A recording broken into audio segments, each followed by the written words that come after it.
ولا تخزني يوم يبعثون يوم لا ينفع مال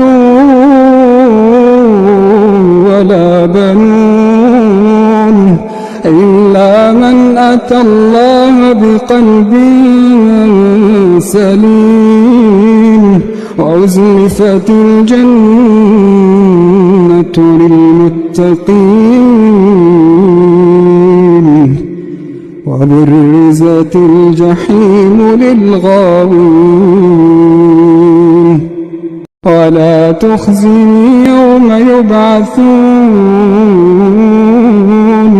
يوم لا ينفع مال ولا بنون إلا من أتى